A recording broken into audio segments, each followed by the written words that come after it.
యెరోబాము ఎవరంటే ఇశ్రాయేలు ప్రజలను పరిపాలించేటువంటి రాజు.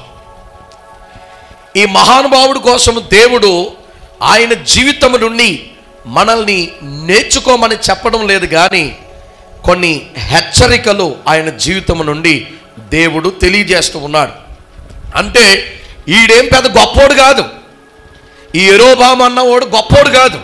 గొప్పోడైతే ఈడు చాలా గొప్పోడు, వీడి జీవితం నుండి మీరు ఫాలో అవ్వాల్సినవి చాలా ఉంటాయి అని దేవుడు చెప్తాడు. వీడు బతుకు మీకు ఒక హెచ్చరిక అన్నాడంటే ఆడంత పనికిమాలిన బతుకు ఇంకొకడు బతకలేదని అర్థం, అంతేనా? ఈడంత పనికిమాలిన బతుకు ఇంకొకడు బతకలేదు కనుక ఈయన్ని చూసి ఈడు బ్రతుకు, లేకపోతే ఈ యెరోబాము యొక్క జీవితము సంఘమునకు హెచ్చరిక అని ప్రభు తెలియజేశాడు. హల్లెలూయా. కనుక ఈయన జీవితమును ఒక హెచ్చరికగా ఈ దినమందు మనము ధ్యానించబోతున్నాం. హల్లెలూయా. కనుక మనము 1వ రాజుల గ్రంథము 12వ అధ్యాయాన్ని మనము ధ్యానించబోతున్నాం.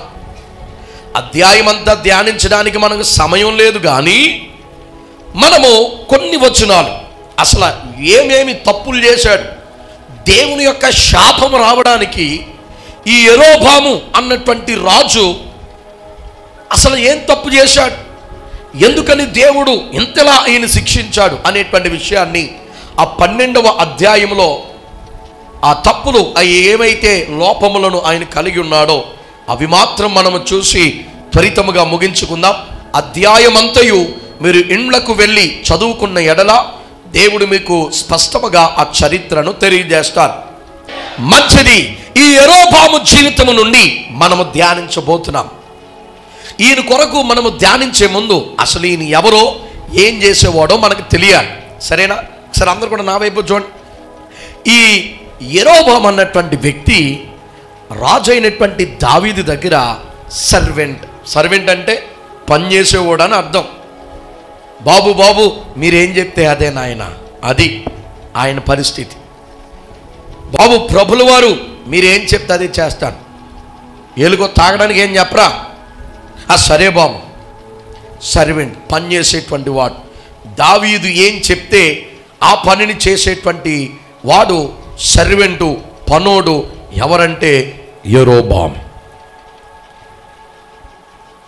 ఈ యెరోబాము దావీదు దగ్గర ఉంటే రాజ్యములో లేకపోతే రాజు యొక్క జీవితంలో కొన్ని లోటుపాట్లు అవకతవకల వలన దేవుడు అన్నాడు, నీ రాజ్యము 2గా చీలిపోద్ది, అది నీ తరములో కాకుండా నీ తరువాత తరములో జరుగుద్దని దేవుడు చెప్పాడు. కాలం గడుస్తూ వచ్చింది, దావీదు చనిపోయి దేవుని రాజ్యం వెళ్ళిపోయారు. తరువాత కుమారుడైనటువంటి సొలొమోను గద్దెక్కాడు, అంటే సింహాసనాన్ని అధిష్ఠించాడు. ఆయన కాలమైన తరువాత ఆయన కూడా చనిపోయి దేవుని రాజ్యానికి వెళ్ళిపోయాడు. సొలొమోను యొక్క తరువాత ఆ సింహాసనమును అధిష్ఠించినటువంటి దావీదు యొక్క మనవడు ఎవరంటే రెహబాం అనేటువంటి ఆ యొక్క వ్యక్తి సింహాసనాన్ని అధిష్ఠించాడు. ఈ 2 తరాలలో ఈ యెరోబాము అనబడినటువంటి వ్యక్తి పనోడు, సైలెంట్గానే ఉన్నాడు. కానీ 2 తరాలు దాటిపోయిన తరువాత రెహబాము సింహాసనం మీద ఉన్నటువంటి సమయంలో రాజ్యాన్ని 2గా చీల్చేశాడు. ఈయన ఎంత దారుణంగా రాజ్యాన్ని చీల్చేశాడంటే ఇశ్రాయేలు ప్రజల్లో 12 గోత్రాలు అయితే ఒక గోత్రాన్ని దేవుడు సేవకే ప్రతిష్ఠించేశాడు. ఇప్పుడు 11 గోత్రాలు అనుకోండి. ఈ 11 గోత్రాల్లో 10 గోత్రాలు ఆయన తీసుకుని వెళ్ళిపోయాడు. అంటే ఒక దేశముగా దాన్ని ఏర్పాటు చేసేశాడు. 10 గోత్రాలను తీసుకుని వెళ్ళిపోతే ఇంకొక గోత్రమే మిగిలింది దావీదు వంశానికి.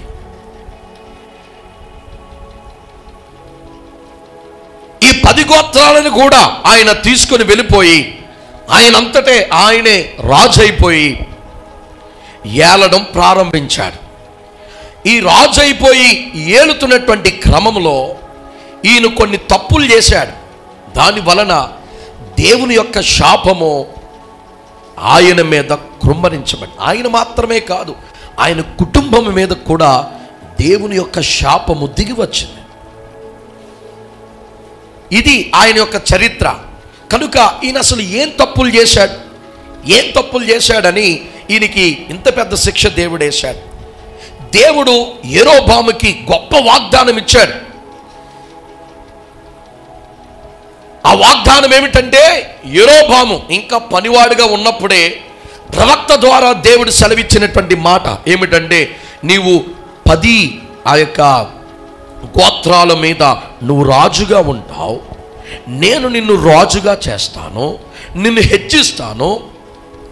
దావీదుని ఏ విధముగా స్థిరపరిచానో, దావీదు కుటుంబాన్ని ఏ విధంగా రాజవంశముగా నేను స్థిరపరిచానో, నీ కుటుంబాన్ని కూడా, ఒక పనోన్ని దేవుడు చెప్పినటువంటి వాగ్దానం, నిన్ను నిలబెడతాను, గొప్పవాణ్ణి చేస్తాను, దావీదు వలె నీ కుటుంబాన్ని కూడా స్థిరపరుస్తాను రాజవంశముగా. హల్లెలూయా అని దేవుడు చెప్పాడు.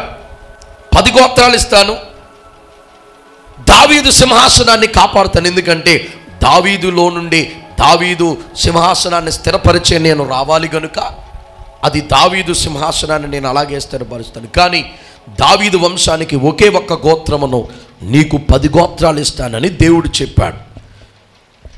ఇలాంటి గొప్ప వాగ్దానమును పొందుకున్నటువంటి ఈ వ్యక్తి ఎందుకని శాపగ్రస్తుడైపోయాడు, ఎందుకని కుటుంబము ఈ భూమి మీద వారి తరతరములు లేకుండా తుడిచిపెట్టబడింది అనేటువంటి విషయాన్ని ఈరోజు స్పష్టముగా మనము ధ్యానించుదాం.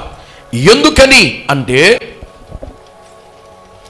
ప్రస్తుత సంఘాలు చేస్తున్నటువంటి అతి ప్రమాదకరమైన ఆ యొక్క ప్రవర్తన ఈ యెరోబాము జీవితాన్ని ఉద్దేశించే ఉన్నది. అనేకమైనటువంటి సంఘాలు, బయటి సంఘాల సంగతి మనకు అనవసరం, మన పనేదో మనం చూసుకుందాం. మన సంఘ పరిస్థితి ఏమిటి, మన సంఘము కూడా ఆ విధమైనటువంటి మార్గములో వెళ్ళుతుందేమో. అందుకనే దేవుడు ఈ వాక్యాన్ని ఈ వారం మనకి బయలుపరుస్తూ ఉన్నాడు. హల్లెలూయా. కనుక మనము వాక్యాన్ని జాగ్రత్తగా మనం విందాం.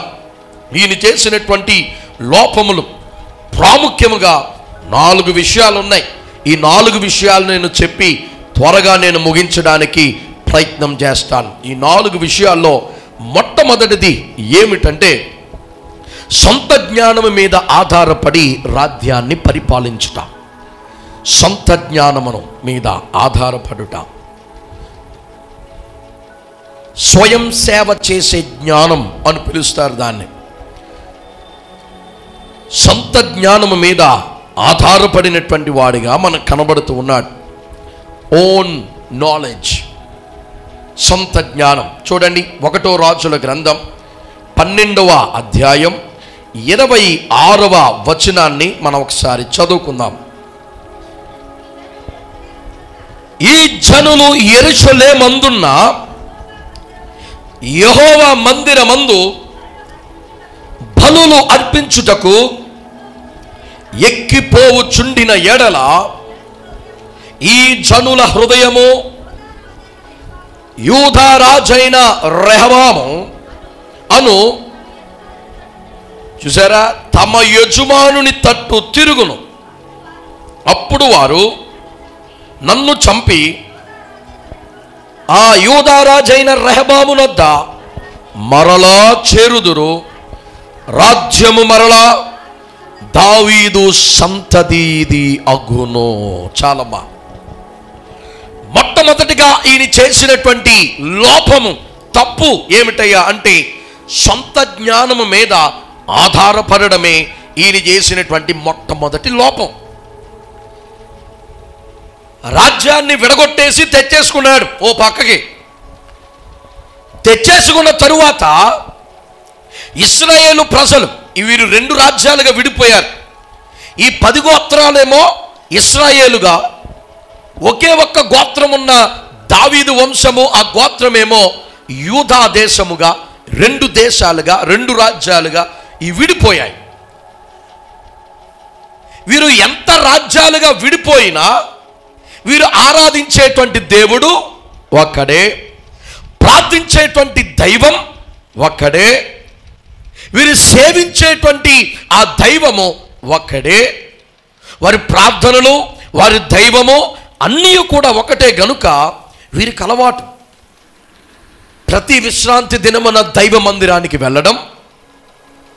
అలాగే ప్రతి ఒక్క పండుగలను, అప్పుడు పస్కా పండుగని, పులియని రొట్టెల పండుగని, ఇంకా ఇక ఆ గుడారాల పండుగని, ఇలా కొన్ని పండుగలు ఆచరిస్తూ ఉండేటువంటి వారు కనుక ఆ పండుగలకు ప్రభు మందిరానికి వెళ్ళి బలులర్పించడం, దేవుని సన్నిధానంలో చేరి వారు ప్రార్థించడం అనేది వారికి అలవాటు, ఆనవాయితీ.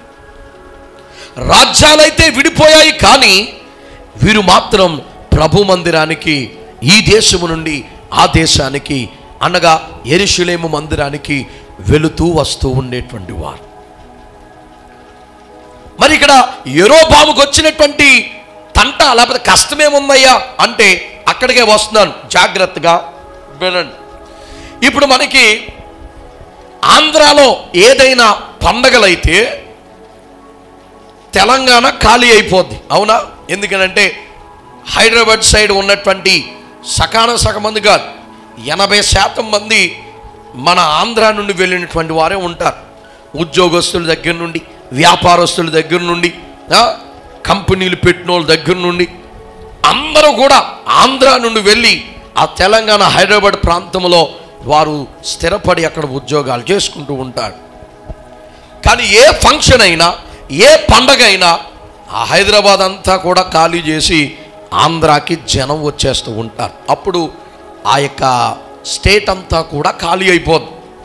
స్థానికులు 10%, 20% ఉన్నవారు వారే అక్కడక్కడ తిరుగుతూ ఉంటారు. కానీ ఈ ఆంధ్రాకి సంబంధించిన వారందరూ కూడా పండగలకి, మిగతా ప్రోగ్రామ్స్ అన్నిటికీ కూడా ఆ హైదరాబాద్ ఖాళీ చేసి మొత్తం జనమంతా కూడా మన సైడ్ వచ్చేస్తారు. అప్పుడు అదంతా కూడా ఖాళీ అయిపోద్ది, ఓ 10 రోజులు, 20 రోజులు. ఆ విధంగానే ఇక్కడ రాజ్యాలైతే విడిపోయాయి, కానీ యెరూషలేములో ఏ పండగ ఆచరించాలి అన్నా, ఏ వారం ఆరాధన జరగాలి అన్నా, ఏ బలులు అర్పించాలి అన్నా దేవుణ్ణి కొలుచుడు కొరకు జనమంతా కూడా ఆ ఇశ్రాయేలు దేశమును ఖాళీ చేసి యూదయ దేశానికి వెళ్ళిపోతున్నారు. హల్లెలూయా. ఎందుకనంటే ఆ యెరూషలేము దేవుని యొక్క నివాస స్థలం. ఆరాధించడానికి, దేవుని కొలవడానికి వారు ఆ యొక్క యెరూషలేము మందిరానికి వెళ్ళిపోతూ ఉంటే రాజు ఇక్కడ ఏం చేస్తున్నాడంటే ఈగలు తోలుకుంటున్నాడు. ఏం చేస్తున్నాడు? మరి దేశంలో జనాభా లేకపోతే ఆడేం చేస్తాడు? ఆడ అలాగే కూర్చుని సింహాసనం మీద పళ్ళు తింటే అలా చూస్తున్నాడు. ఏరా ప్రజలు ఇంకా లేదండి, పస్కా పండుగ 10 రోజులు జరుగుతుందండి, మన ఊర్లో ఎవడు ఉండడండి. భయం పట్టేసుకుంది. ఏం పట్టేసుకుంది? యెరోబాముకు భయం వచ్చేసింది. అమ్మో, ఈ విధముగా 10 రోజులు 20 రోజులు ప్రతి ఆదివారం విశ్రాంతి దినమని, బలులు అర్పించుడు కానీ, పండగలని, అవని ఇవని వాళ్ళు వెళ్ళిపోతుంటే మెల్లగా ఆ రాజుకు అలవాటైపోతారు. అంటే రెహబాముకు అలవాటైపోతారు. వాళ్ళు కలిశారంటే దేశాన్ని విడగొట్టినందుకు వాళ్ళందరూ నా మీద పడి నన్ను చంపి మరలా ఈ దేశమంతా కూడా ఒక్కటై దావీదు వంశపు రాజ్యము కింద అయిపోద్ది. ఇది జరగకుండా ఉండాలని సొంత ఆలోచనలతో, స్వార్థపూరితమైనటువంటి మనసుతో ఆలోచించడం మొదలుపెట్టాడు. ఎవరు? యెరోబాము. హల్లెలూయా.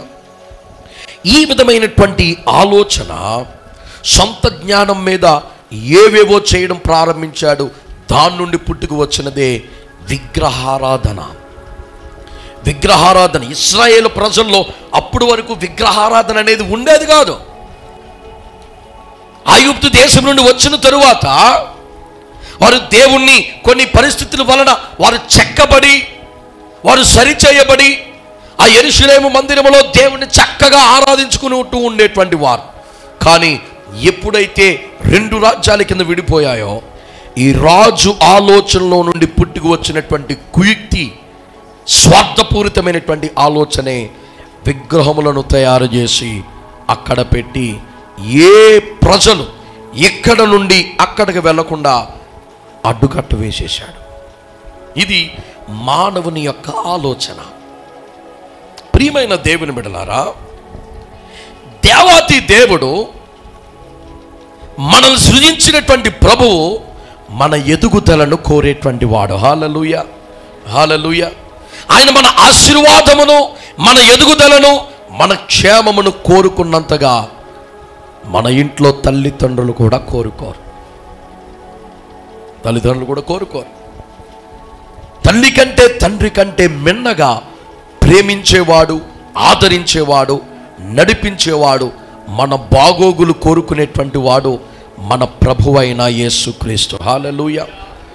కానీ చాలాసార్లు మనం ఏం చేస్తామంటే, ఏదైనా మన ఇంట్లో ఏ కార్యక్రమము జరగాలి అన్నా, లేకపోతే ఏ వ్యాపారము ప్రారంభించాలి అన్నా, ఏ పనిని ప్రారంభించాలి అన్నా, ఏం చేయాలనుకున్నా, పిల్లల్ని చదివించాలి అన్నా, మనం ఏం చేస్తామో తెలుసా?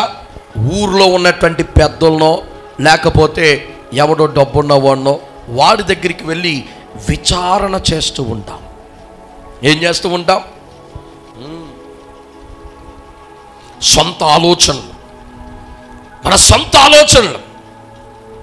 అవతల వ్యక్తి మన రక్త సంబంధి అయినా చాలాసార్లు మన బాగోగులను కోరుకోడు.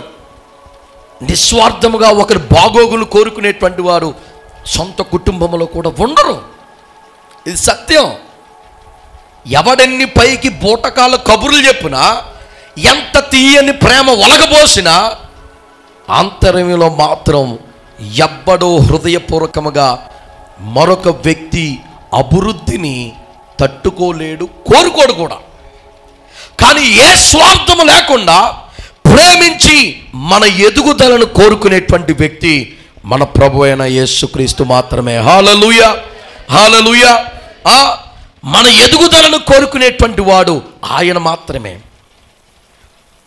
ప్రభువా, నాకు అది కూడా కావాలి, ఇది కూడా కావాలి అంటే, తీసుకో బాబు, నువ్వు నా కుమారుడు లేక నా కుమార్తె అని నీ కుటుంబానికి ఎంతో ధనమును, ఆస్తిని, పాస్తులను, ఆరోగ్యమును, ఆయుష్ను, కొన్నిసార్లు దేవునిలో తప్పిపోయి మనము ఆరోగ్యాన్ని పాడు చేసుకున్నాం.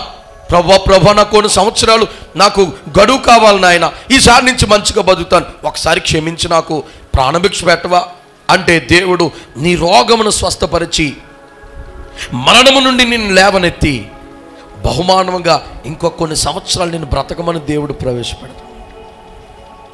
ఏ స్వార్థము లేకుండా మన మంచిని, మన ఎదుగుదలను కోరుకునేటువంటి వాడు యేసయ్య మాత్రమే. నువ్వు ఏ విచారణ చేయాలి అన్నా, ఏ సలహా కావాలి అన్నా, ఏది చేయాలి అన్నా, నువ్వు ఎవరిని అడగాలంటే దేవుని ఎదుట నువ్వు విచారణ చేయాలి. మనుషుల దగ్గర కాదు. మనుషుల దగ్గర విచారణ చేస్తారు చాలామంది. అది ఎంత గొప్పోడైనా విచారణ చేయకు. ప్రార్థన ద్వారా దేవుని యొక్క సన్నిధానములో నువ్వు విచారణ చేసిన ఎడల ఆయన తన వాక్కును పంపించి నీతో మాట్లాడేటువంటి దేవుడై ఉన్నాడు. హల్లెలూయా, హల్లెలూయా, హల్లెలూయా. నేను ఒకసారి ఒక చోట వర్తమానం చెప్తుంటే ప్రసంగం అయిపోయింది, వచ్చింది, వెళ్ళిపోతూ ఉండగా ప్రార్థన చేయించుకోవడానికి వస్తారు కదా, అలాగా ప్రార్థన చేయించుకోవడానికి వస్తున్నారు. ప్రార్థన చేసి వెళ్ళిపోయాను. ఒకరు వచ్చారు నా దగ్గరికి.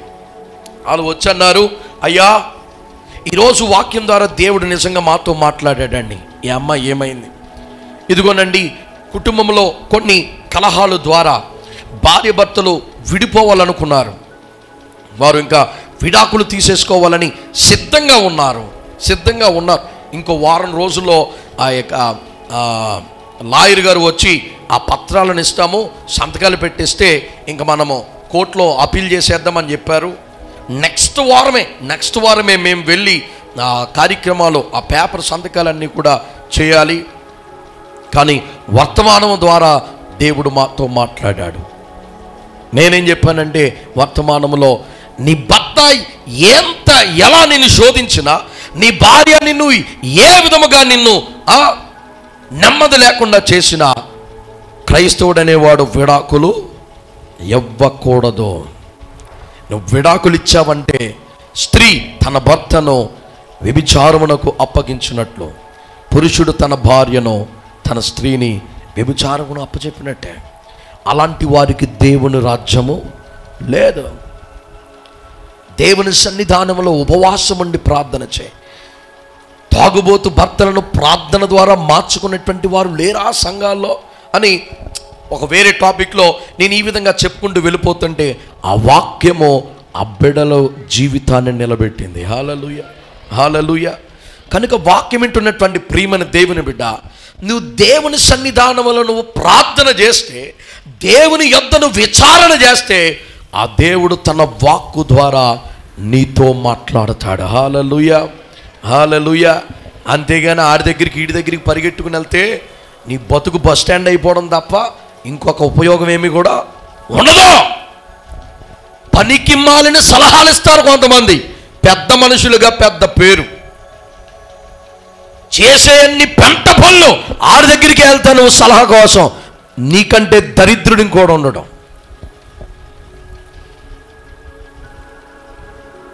పెద్ద మనిషి అన్నవాడు డబ్బుంటే సరిపోదు. పెద్ద మనిషి అనబడిన వాడు లోకములో పలుకుబడి ఉంటే సరిపోదు. నీతి కలిగినటువంటి ప్రవక్తలు ఉండాలి. కొద్ది జ్ఞానం ఉండి సావాలి ఆడు బుర్రకి. అలాంటి పనికిమానోళ్ళ దగ్గరికి వెళ్ళి సలహాలు అడుగుతావు నువ్వు.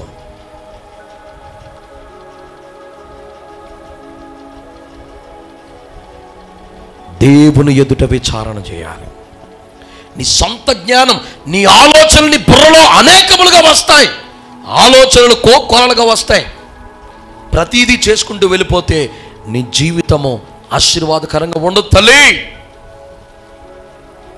ప్రతి ఆలోచన, ప్రతి విషయము దేవుని ఎదుట నువ్వు విచారణ చేయాలి.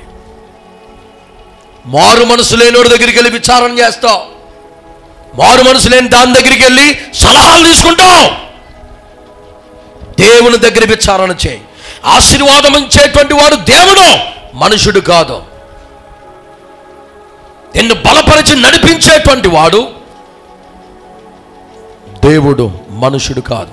నువ్వు దేవుని దగ్గర విచారణ చేయాలి కానీ మనుషుల ఎదుట కాదు. ఇక్కడ యెరోబాము ఏం చేశాడంటే మనుషులతో విచారణ చేశాడు, స్వబుద్ధి మీద ఆధారపడ్డాడు, స్వార్థపూరితమైనటువంటి హృదయాన్ని కలిగి ఉండి అతడు చేసినటువంటి పనులో దేవుని గాయాలు రేపాయి. అందుకని ఆశీర్వాదాన్ని పొందలేదు, ఆశీర్వాదాన్ని పొందలేదు. జీవితంలో నెమ్మది లేదు. యెరోబాము నుండి మనం తెలుసుకోవలసినటువంటి మొదటి హెచ్చరిక ఏమిటంటే సొంత జ్ఞానము మీద ఎప్పుడు ఆధారపడకు. నువ్వు ఒక ఉద్యోగానికి వెళ్ళాలి అన్నా, ఒక పనిని, ఒక వ్యాపారాన్ని ప్రారంభించాలి అన్నా, ఒక శుభకార్యము నీ ఇంట్లో జరగాలి అన్నా, లేకపోతే ఒక ప్రార్థన కూడికని ఇంటిలో జరిపించుకోవాలి అన్నా, నువ్వు దేవుని దగ్గర విచారణ చేయాలి కానీ మనుషుల యొద్ద కాదు.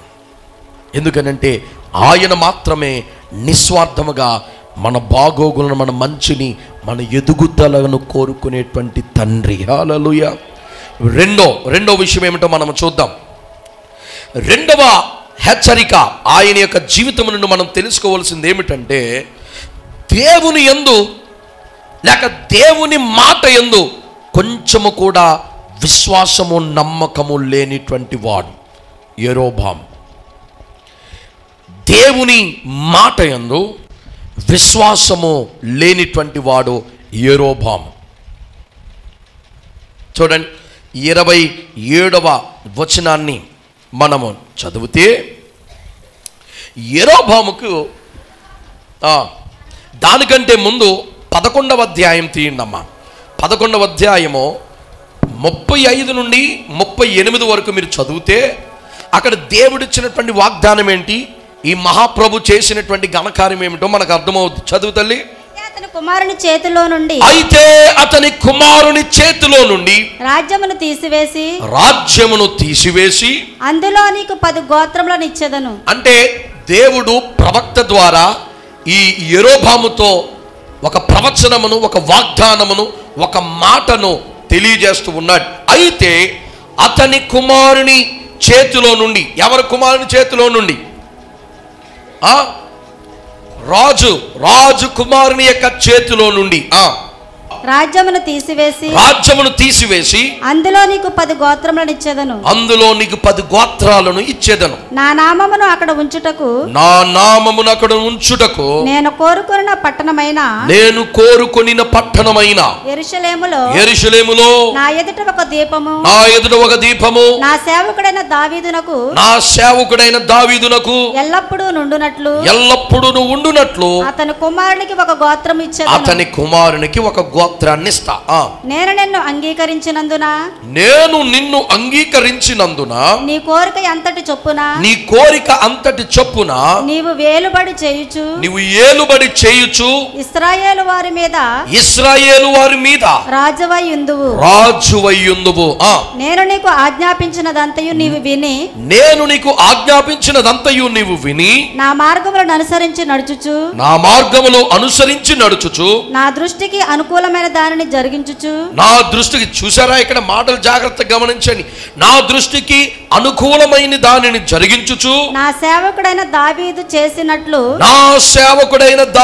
చేసినట్లు నా కట్టడలను నా ఆజ్ఞలను కైకొనిన యెడల నేను నీకు తోడుగా ఉండి దావీదు కుటుంబమును శాశ్వతముగా నేను స్థిరపరచునట్లు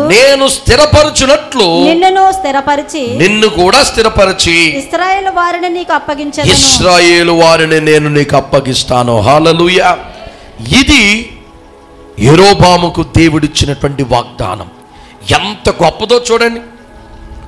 రాజు వెనకాల ఒక పనోడికి దేవుడిస్తున్నటువంటి వాగ్దానం ఎంత గొప్ప ఉందంటే, నీ గురువు గారు ఉన్నారు కదా, నీ రాజు, ఆయనకు ఒకే ఒక్క గోత్రాన్ని ఇచ్చి నీకు నేను ఎన్నిస్తాను, 10 ఇస్తాను, నిన్ను రాజుగా చేస్తాను. అంత మాత్రమే కాదు, దావీదు వంశాన్ని నేను ఏ విధముగా స్థిరపరచానో తరతరముల వరకు నీ వంశమును నీ కుటుంబాన్ని నేను ఆ విధముగా స్థిరపరుస్తాను, నేను ఆశీర్వదిస్తాను అని దేవుడు యెరోబాముకు చెప్పి ఆయన అంటూ ఉన్నాడు, ఇదిగో నేను నిన్ను అంగీకరించాను గనుక నీవు నన్ను అనుసరించి నడవాలి. హల్లెలూయా. నేను నిన్ను అంగీకరించాను గనుక నీవు నన్ను అనుసరించి నడవాలి. దేవుడు ఒక వాగ్దానమును నీకు ఇస్తే ఆ వాగ్దానము నెరవేర్పు కొరకు నువ్వు ప్రార్థన చేయాలి. దేవుడు నాకు వాగ్దానం చేశాడు కదా అని ఇష్టం వచ్చినట్టు చేసుకుపోవడం కాదు.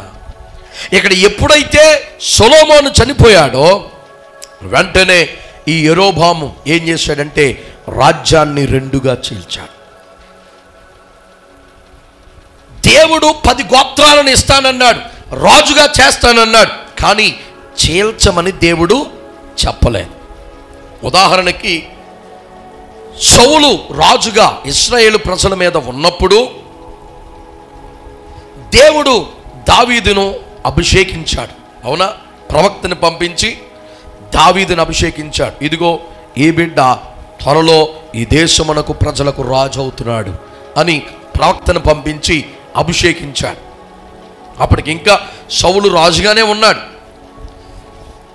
ఆ తరువాత దేవుడు దావీదును సింహాసనం మీద కూర్చోబెట్టినటువంటి విధానము చూస్తే మొదటిగా గొలియాతు మీద విజయమును అనుగ్రహించి ప్రజలందరిలో ఆయన ఒక ధైర్యవంతుడు, బలశూరుడు, పొట్టోడే గాని గట్టోడు రా బాబు అనిపించాడు దేవుడు దావీదును. ప్రజలందరూ కూడా ఇదిగో దావీదుకు 10,000, సౌలు రాజుకు కోకొలలు సౌలు రాజుకు 10,000 అన్నట్టుగా వారు ఆయనని హెచ్చించడం ప్రారంభించారు.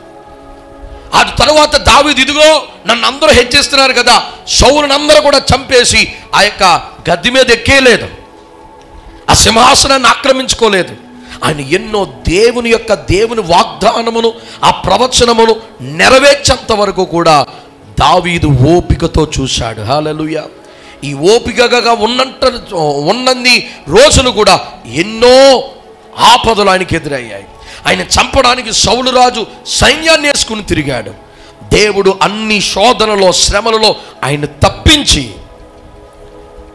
దేవుడే ఆయనను తీసుకువెళ్ళి సింహాసనం మీద ప్రజలందరూ కూడా ఎన్నుకోబడినటువంటి రాజుగా దేవుడు కూర్చొనిబెట్టాడు. హల్లెలూయా.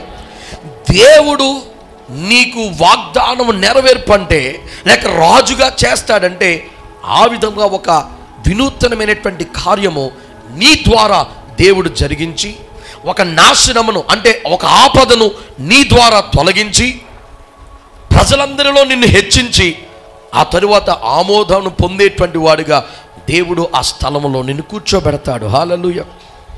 కానీ ఇక్కడ యెరోబాము చేసినటువంటి పని ఏమిటంటే దేవుడు వాగ్దానం అయితే ఇచ్చాడు కానీ ఇంకా దానిని నెరవేర్చలేదు. కానీ మనోడు కంగారు ఎక్కువైపోయింది, భయం వేసేసింది హృదయంలో. అంతే, ఏం చేశాడంటే సరైన సమయం కోసం చూస్తూ ఉన్నాడు. దావీదు రాజుగా ఉన్నటువంటి సమయంలో రాజ్యాన్ని రెండుగా చీలడం అవ్వదు. ఎందుకనంటే ఆయన యుద్ధ నైపుణ్యత కలిగిన వాడుగా ఎదిగాడు. గొప్ప సైన్యం ఆయన వెనకాల ఉంది. అలాంటి ఆలోచన రావడానికి కూడా ఒక్కొక్కడు చాలా భయపడేటువంటి వాడు అవ్వలేదు. తర్వాత సొలొమోను ఆ యొక్క సింహాసనం మీద కూర్చున్నాడు. కానీ వచ్చి రావంగానే సొలొమోను దేవుణ్ణి అడిగాడు, ఏమనంటే ప్రభువా, ఈ దేశాన్ని పరిపాలించుట కొరకు యుద్ధములనేవి జరగకుండా చక్కగా జ్ఞానము కలిగి పరిపాలించుట కొరకు నాకు నీ జ్ఞానాన్ని ఇవ్వయ్యా అని ప్రారంభంలోనే అడిగేశాడు. దేవుడు ఆ జ్ఞానముతో నింపాడు. సొలొమోను ఉన్నటువంటి కాలంలో ఒక్క యుద్ధం కూడా జరగకుండా దేశాన్ని సంతోషంగా పరిపాలన చేసేసాడు. అప్పుడు కూడా అవకాశం దొరకలేదు. కానీ రెహబాము వచ్చినటువంటి కాలంలో మరి దావీదు లాంటి ఆత్మీయత నైపుణ్యత ఉందో లేదో మనకు తెలియదు. సొలొమోను లాంటి జ్ఞానం అయితే లేదనే నేను అనుకుంటాను. ఎందుకనంటే సొలొమోను వంటి జ్ఞాని ప్రపంచంలో ఎవడో కూడా లేడు కనుక అదే అదునుగా చూసుకొని ఈ యెరోబాము ఏం చేశాడంటే దేశాన్ని రెండుగా చీల్చేశాడు. దేవుడు అప్పగించాలి కానీ ఆయనే చేతులలోనికి తీసేసుకున్నాడు. అంటే దేవుడిచ్చినటువంటి వాగ్దానాన్ని, దేవుడిచ్చినటువంటి మాటను ఆయన ఏం చేయలేదు, విశ్వాసం ఉంచలేదు, నమ్మలేదు.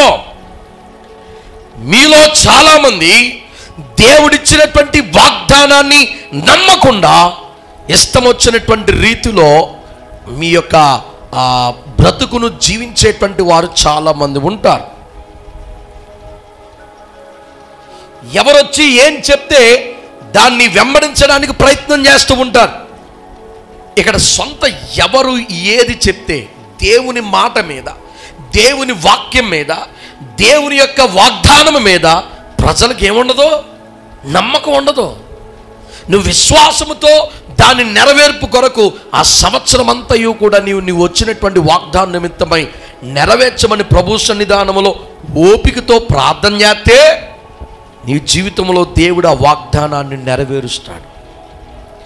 దేవుడు మాట ఇచ్చి తప్పేటువంటి వాడు కాదు. ఆయన ఆశీర్వాదము మనకు కావాలి అంటే, ఆయన ఇచ్చినటువంటి వాగ్దానము మన జీవితాల్లో నెరవేర్చబడాలి అంటే మనము ఓపికను కలిగి ప్రభు సన్నిధానములో ప్రార్థన చేయాలి. ముందు ఆయన ఇచ్చినటువంటి మాట మీద విశ్వాసం ఉంచాలి. ఇప్పుడు వాక్యం మీద విశ్వాసము లేకపోతే దేవుని మీద విశ్వాసము లేనట్టే. ఎందుకనంటే వాక్యమే దేవుడై ఉన్నాడు గనుక. నీకు దేవుని మీదే విశ్వాసం లేనప్పుడు ఆయన నీ జీవితంలో ఎలా కార్యం చేస్తాడనుకుంటున్నావు? ఏవేవో చేసుకుంటూ ఉంటావు. దిష్టి పోవాలని చిన్నపిల్లలకు బొగ్గ మీద చుక్కలెడుతూ ఉంటావు.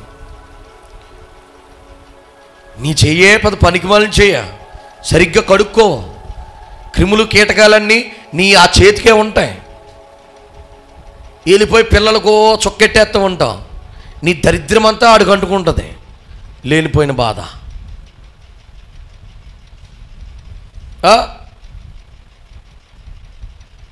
ఆ చొక్కలో ఉన్నదేంటి? నువ్వు నమ్మిన దేవుల్లో లేనిదేంటి? ఏమ్మా, నువ్వు పెట్టినటువంటి కాటుకు చొక్కలో ఉన్నదేంటి? దేవుల్లో లేనిదేంటి? అంటే చొక్కలో ఉన్నంత బలం దేవుళ్ళో లేదంటవా? పెళ్ళి కొడుకుని చేస్తే చొక్కెడతావు, చిన్నపిల్లలకి చొక్కెడతావు, ఇంకెవరు కడతావు? చచ్చిపోయినట్టుకు బెటరే. ఆడికి పెట్టాల్సింది నువ్వు. అక్కడ ఉన్న వాళ్ళు నిన్ను మొత్తం కర్రలు ఇచ్చుకుని చితకబాదేద్దరా, దిష్టి తగిలేద్దని.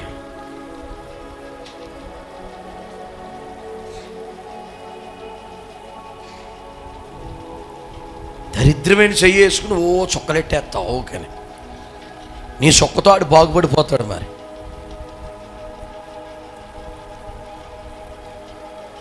దేవుని మీద నమ్మకం ఉన్నటువంటి వాడు ఈ తాళ్ళు మీద, చొక్కల మీద, ఇంకేమున్నాయి, గోడలు పగలగొట్టడాలు, నెత్తి బోడుగుండు గీయించుకోవడాలు, ఇలాంటి మీద ఆధారపడ్డావు. మోకాళ్ళ మీద ఓ మెట్లు ఎక్కేస్తారు రక్తాలు వచ్చేసేలాగా. ఆ భక్తి ఏదో దేవుని మందిరంలో ఒక గంట సేపు నిటారు మోకాళ్ళ మీద ప్రార్థన చేస్తే నీకు ఆ రక్తపు బాధ అని తప్పేది కదా. వాక్యం మీద విశ్వాసం ఉండదు, దేవుని మీద విశ్వాసం ఉండదు. ఈ కనపడియే కావాలి. ఆడెవడో వచ్చి అంటించాడు, నువ్వు ఇంకా గుడ్డిగా దాన్ని వెంబడించాడు. మళ్ళీ నువ్వు చెప్తావు నీతి కబుర్లు. గుణదల వెళ్తే తగ్గిపోద్దండి, అక్కడికి వెళ్తే తగ్గిపోద్దని. దేవుడు మనల్ని శ్రమలు పెట్టేటువంటి వాడు కాదు. హల్లెలూయా. నువ్వు దేవుని మాట మీద విశ్వాసం ఉంచితే నీ జీవితంలో దేవుడు తన వాగ్దానాన్ని నెరవేరుస్తాడు. హల్లెలూయా, హల్లెలూయా. ఏ దైవ సేవకుడు కొండలెక్కడే, ఏ దైవ సేవకుడు గుండు గీయించుకోడే,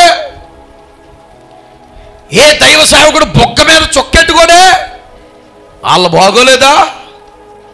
సంఘాలు కట్టలేదా? సంఘాల అభివృద్ధిలోనికి నడిపించడం లేదా? మరి ఆయనకి లేని కీడు నీకెక్కడి నుంచి వచ్చేద్దే?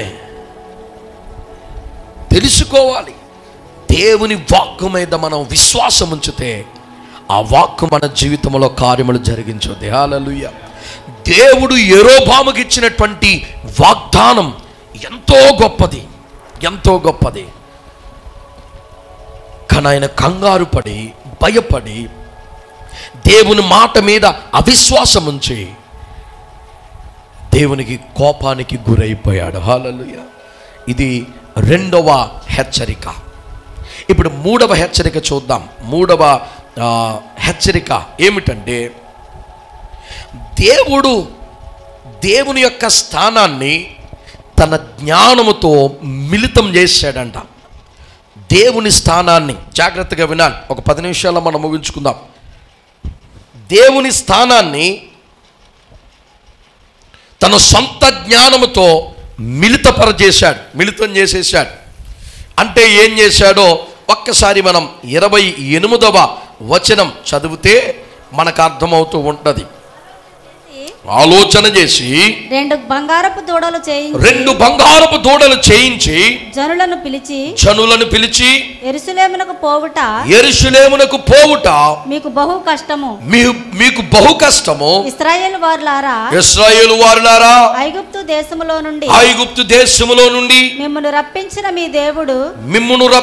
మీ దేవుడు ఇవే అని చెప్పి ఒకటి బేతేలునందును ఒకటి దానునందును ఉంచెను.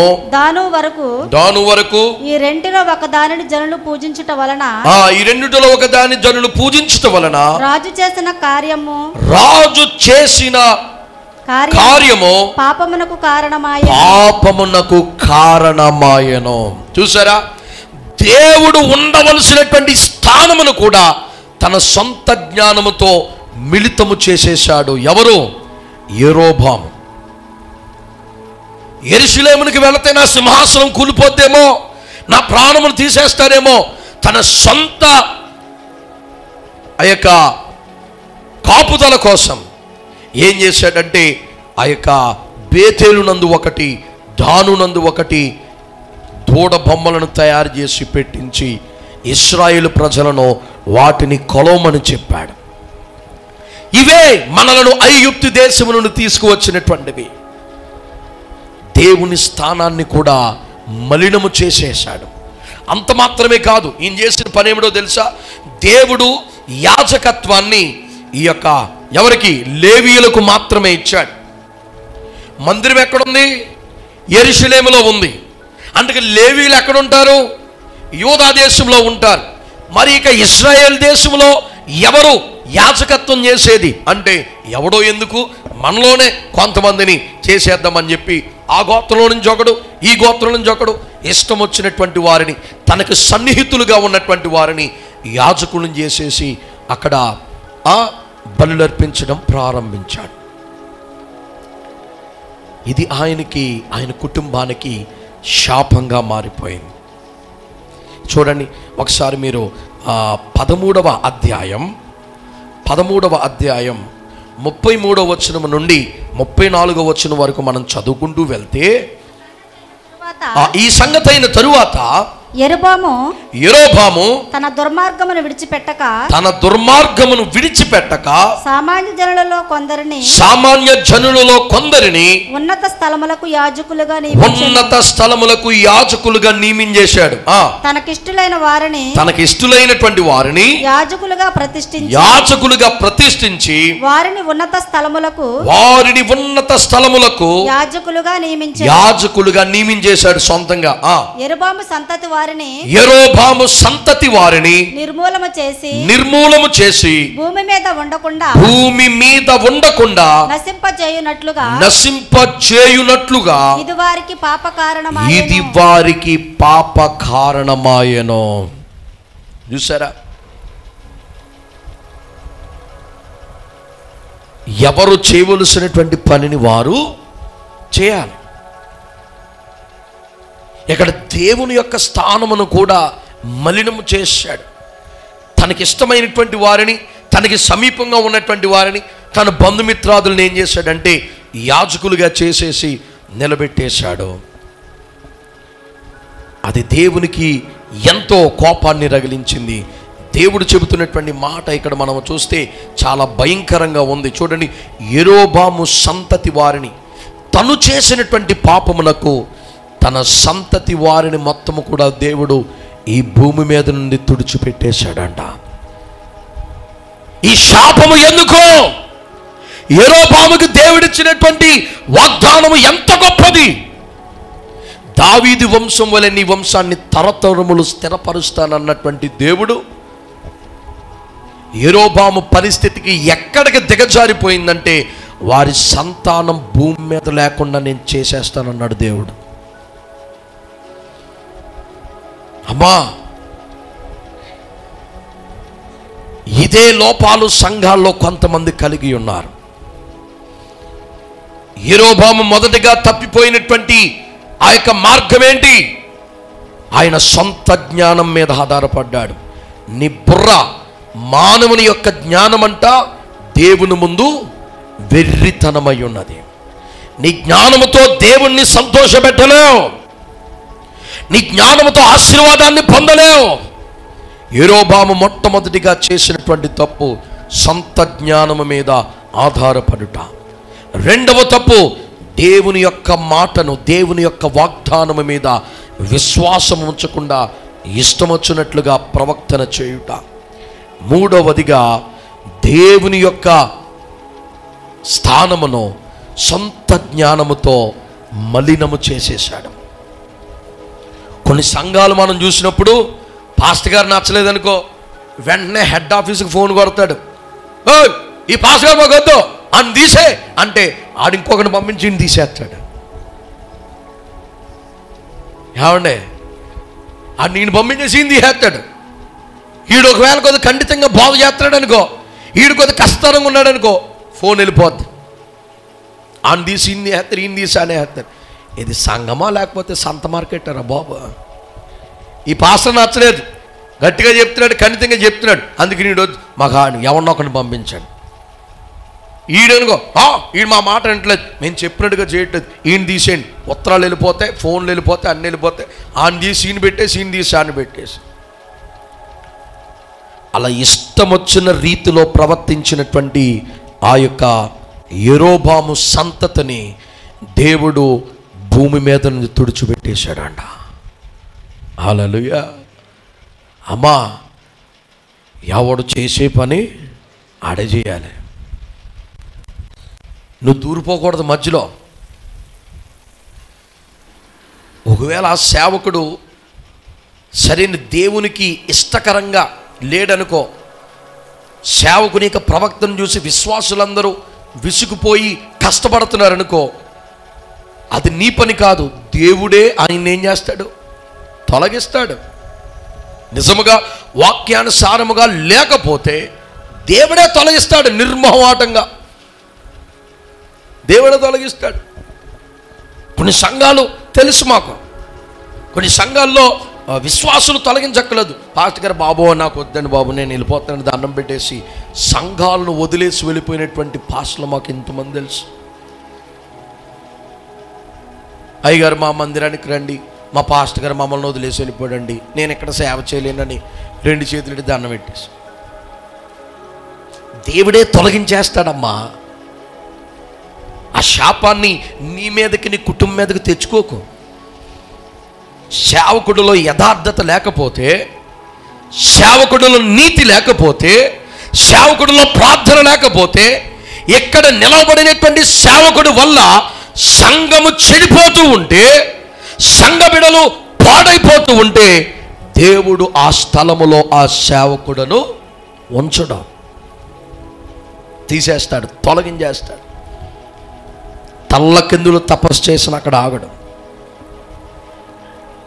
నీవు ఇష్టం వచ్చినటువంటి కార్యకలాపాలు చేసి దేవుని యొక్క కోపాన్ని నీ మీదకి తెచ్చుకుంటున్నావు అంతే.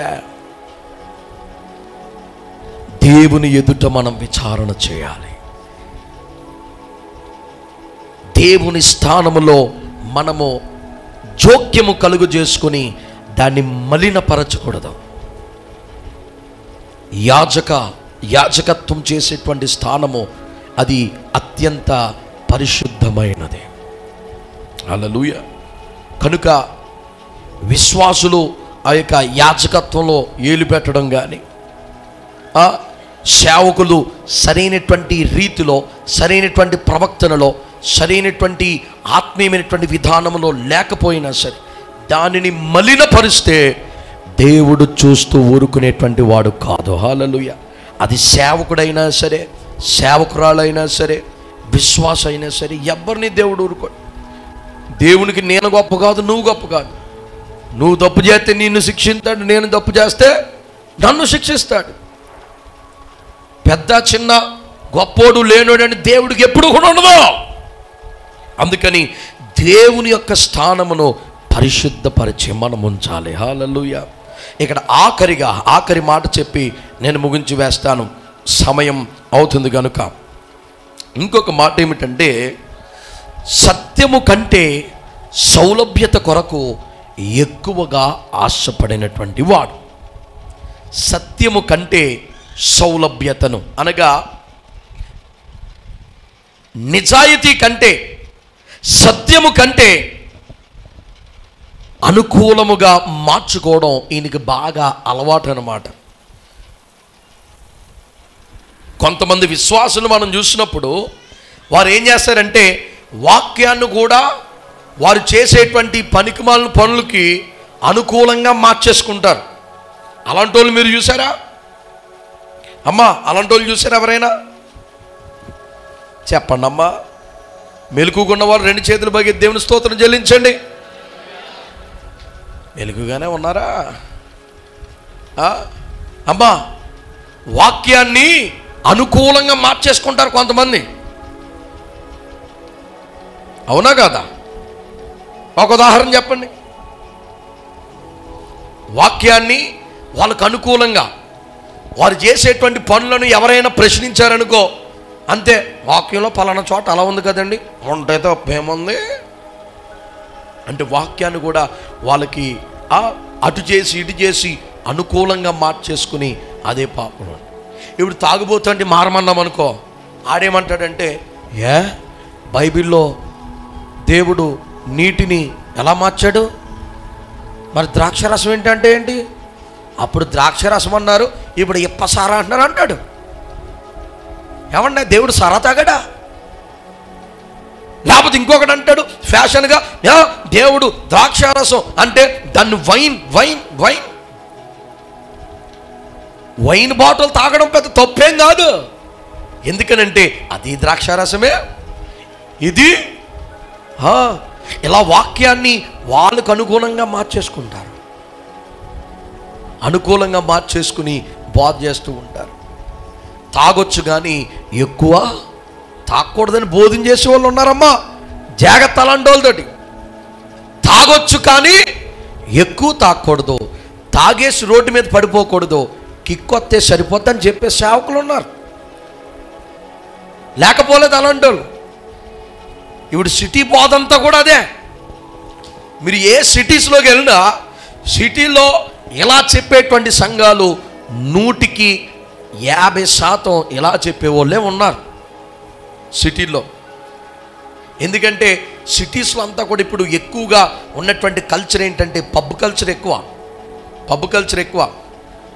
ఎప్పుడు అలాంటి కల్చర్కి విశ్వాసులు అలవాటు కావద్దు, అది మంచి పద్ధతి కాదు. పరిశుద్ధ వివాహము ఎప్పుడు కూడా పరిశుద్ధంగానే జరగాలి. అక్కడ ఎప్పుడైతే ఇలాంటివి ఎంటర్ అయ్యాయో ఆ వధూవరులు పాపం వాళ్ళ స్టేజ్ మీద కూర్చుని అక్కడ ఉంటారు. నువ్వు చేసేటువంటి పనికిమాలిన పని వల్ల ఆ దీవెన వాళ్ళ మీదకి రాకుండా ఆగిపోద్ది,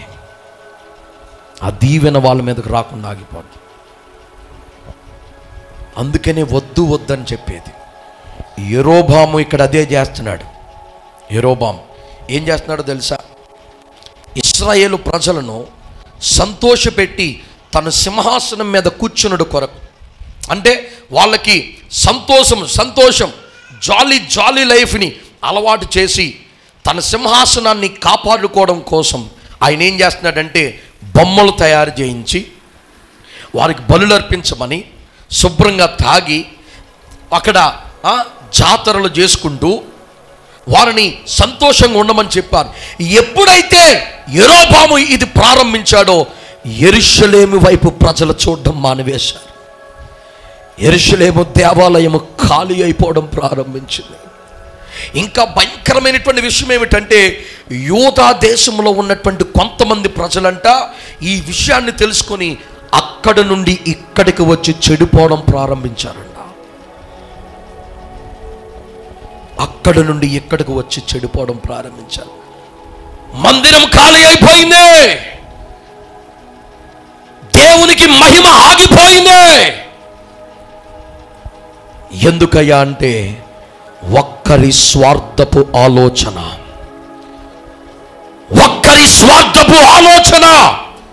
ఇశ్రాయేలు ప్రజల నాశనాన్ని కొని తెచ్చింది. యెరోబాము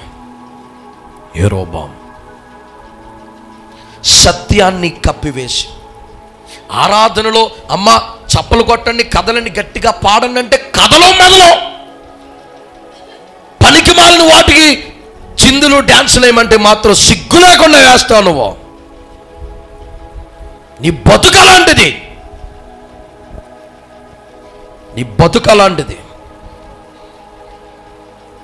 దేవుని మందిరంలో ఒక్కసారైనా కృతజ్ఞతను సంతోషముగా నాట్యమాడుతూ నోరు తెరిచి గట్టిగా చప్పలు కొడుతూ ఆరాధన చేసావా? యెరోబాము లాంటి బతుకునిది. తలదించుకోవలసిన చోటేమో తల ఎత్తుకుంటాం, తల ఎత్తుకోవలసిన చోటేమో తల దించుకునేటువంటి వైరం. నీ వల్లే వచ్చే ఆశీర్వాదము ఆగిపోతూ ఉంది, నీ వల్లే వచ్చే దీవెన ఆగిపోతూ ఉంది. దేవుని శిక్ష నీ మీదకి రాకముందే నువ్వు మార్పు చెందాలి. హల్లెలూయా. దేవునికి ఆయాసకరమైనవి నువ్వు చేయకూడదు. సంతోషంగా ఉండడం మంచిదే, సెలబ్రేట్ చేసుకోవడం మంచిదే, కానీ మితిమీరినటువంటి సెలబ్రేషన్ అది అంతానికే దారితీస్తూ ఉంది. కనుక వాక్యం వింటున్నటువంటి ప్రియమైన దేవుని బిడ్డ, యెరోబాము ఏం చేస్తూ ఉన్నాడంటే తన యొక్క సౌలభ్యము కొరకు వాక్యాన్ని కూడా తనకి అనుకూలంగా మార్చేసుకున్నాడు. దాన్నే వక్రీకరించడం అని అంటారన్నమాట. అనుకూలంగా నువ్వేదైనా చెప్పావనుకో, అరే నువ్వు చేస్తుంది తప్పురా అని చెప్పామనుకో, మీ బైబిల్లో అలా లేదా, లేకపోతే వాక్యంలో ఇలా లేదా, నేను చేస్తే తప్పేంటాడు. అంటే వాక్యాన్ని అనుకూలంగా మార్చేసుకోవడం యెరోబాము చేసినటువంటి తప్పు. నీతిని, యథార్థతను, నిజమైనటువంటి దేవుని ప్రక్కన పెట్టి యెరూషలేముకి వెళ్తున్నారు. బలులే కదా అర్పించేది. ఇదిగో ఇక్కడ కూడా బలులే. అక్కడ యాజకులు ఉన్నారు, ఇక్కడ కూడా యాజకులు ఉన్నారు.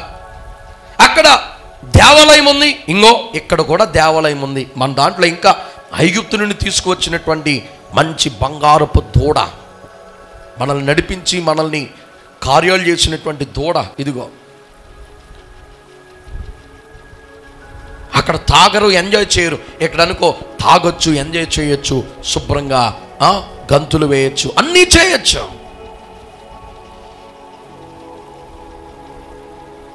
దేవుని వైపు నుండి దృష్టిని ప్రక్కకు మరలించుట అది ఆశీర్వాదము కాదు. అందుకనే దేవుడు యెరోబాము సంతతిని నిర్మూలము చేసి భూమి మీద ఉండకుండా నశింపచేయునట్లుగా అది వారికి పాప కారణమాయను. ఎందుకనంటే యెరోబాము యొక్క ఆలోచన, ఆడు చెడిపోయినటువంటి బుద్ధి వల్ల, ఆడి వల్ల జనము చాలామంది చెడిపోయారు, చాలామంది నరకానికి సమీపంగా అయిపోయారు. వాక్యం వింటున్నటువంటి ప్రియమైన దేవుని బిడ్డ, ఎవరో ఏదో చేశారని అది నువ్వు చేయవలసినటువంటి అవసరం ఏమీ కూడా లేదు. వారు చేసినటువంటి కార్యమును వచ్చి దేవుడు తప్పక లెక్క అప్పచెప్పాలి. దేవుడు చూసుకుంటాడు. కానీ మీరు దేవుని వాక్యానికి విరుద్ధముగా మనం ఏది కూడా చేయడానికి వీల్లేదు. సస్యమేర ఒప్పుకునేది లేదు దేవుని వాక్యానికి విరుద్ధముగా. కనుక మనల్ని ఆశీర్వదించేవాడు. ఎందుకనంటే నీ ఆశీర్వాదం ఆగిపోతుంది. దేవుడు యెరోబాముకి ఇచ్చినటువంటి వాగ్దానం ఎంత గొప్పదండి. కానీ ఈరోజు భూమి మీద అది సంతానం ఉండకుండా నిర్మూలమైపోవడానికి, అంత గొప్ప శాపం పొందుకోవడానికి కారణం ఏంటో తెలుసా? ఇష్టం వచ్చినట్టు ప్రవర్తించడం వలన. ఒక్కసారి దేవుని నమ్మిన తరువాత నీ జీవితం ఇష్టం వచ్చినట్టుగా ఉండడానికి వీల్లేదు. వాక్యానుసారముగానే మనం నడుచుకోవాలి. హల్లెలూయా. అది నీవైనా, నేనైనా, గొప్పోడైనా, కిందోడైనా, ఎవ్వరికైనా వాక్యము ఒకటే హెచ్చరిక. యెరోబాము లాంటి జీవితం నీకు నాకు ఉండకూడదు. ఈరోజు ఇక్కడ కూర్చున్నటువంటి నీలో యెరోబాముకు ఉన్నటువంటి అలాంటి జీవన శైలి నీలో ఉందా? సొంత జ్ఞానం మీద ఆధారపడుతున్నావా? దేవుని దగ్గర విచారం చేయవలసిన నీవు మనుషుల దగ్గర విచారం చేస్తున్నావా? దేవుడు ఉన్నటువంటి ఆ యొక్క దైవ స్థలమును మలినపరుస్తున్నావా? నీ సొంత జ్ఞానముతో, సొంత ఆలోచనలతో దేవుని యొక్క సన్నిధిని మలినపరుస్తున్నావా? దేవుని యొక్క వాక్కును, దేవుని యొక్క మాటను, దేవుని యొక్క వాక్యాన్ని నీకు అనుకూలంగా నువ్వు మలచుకొని వక్రీకరించుకుంటూ ఆ అంధత్వంలో బ్రతికేస్తూ ఉన్నావా? యెరోబాము మీదకి వచ్చినటువంటి ఆ యొక్క ఘనమైనటువంటి శాపము నీకు నాకు రాకుండా ఉండాలి అంటే దేవుడు అంటున్నాడు, యెరోబాము యొక్క జీవితము మనందరికీ కూడా హెచ్చరిక. కనుక ప్రతి ఒక్కరము కూడా ఈ విషయాన్ని గమనించినటువంటి వారై మన జీవితంలో దేవునికి భయపడి మనము జీవించాలి. హల్లెలూయా. పాస్టర్ గారికి కాదు, సంఘ పెద్దలకు కాదు, గ్రూప్ లీడర్లకు కాదు, మనుషులకు కాదు, దేవునికి భయపడి మనము జీవించాలి. దేవునికి భయపడి ఇతరులకు రెస్పెక్ట్ ఇవ్వాలి. దేవునికి భయపడి సేవకులను గౌరవించాలి. హల్లెలూయా. దేవుని భయం ఉన్నప్పుడు సంఘమునకు, సేవకులకు లోబడతావు.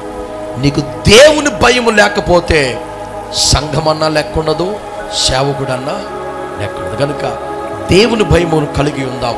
యెరోబాము జీవితమును మనకొక హెచ్చరికగా తీసుకొని యథార్థతతో దేవుని గాయాలు రేపకుండా ఆయన మహింపరుస్తూ మన ముందుకు సాగిపోదాం. ప్రతి విషయంలో దేవుని ఎదుట మనం విచారణ చేసి ఆశీర్వాదము పొందుకుందాం. దేవుడు తన వాక్య భాగమును మన వినికిడిలో దీవించి ఆశీర్వదించునుగాక.